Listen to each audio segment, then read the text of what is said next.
I was chatting with a potential client this week, and in the middle of our conversation, he kind of stopped me and he said, I just have to tell you this. And I said, okay, what? And he said, I work on a cattle ranch, and I just have to tell you, in the cattle that we use, essentially IVF, those cows are so much less healthier. They are sicker cows. And I said, I didn't really realize that we even did IVF in cattle. Of course, we are doing artificial insemination, but I didn't know we were creating baby cow embryos and implanting them just like we do with humans. And so I thought that's really interesting. So I checked the research and I found a couple studies. So one study shows that cattle conceived through ART, basically IVF, are more susceptible to reproductive diseases, which can impact, obviously, overall herd health and productivity on a cattle ranch.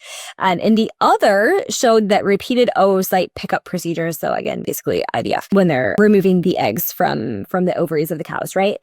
Showed that repeated transvaginal follicular aspiration, when they're going in and sucking the eggs out, in cattle can lead to decreased fertility and increased health risks, highlighting the need for careful management and IVF programs for cattle. So I just thought that that was really interesting. A lot of times we study things in animals before we study them in humans. We've obviously been doing this in humans for 30 plus years. But for a farmer to say to me, I noticed a significant difference in the cows that were born via IVF in terms of their health than those that were conceived naturally, I think that just gives us a little something to think about. And I don't think we really even need to put on our tin hat for that. But let me know, is this something that you've thought about? Do you live on a cattle ranch? Can you add to the conversation? Let's chat about it in the comments below.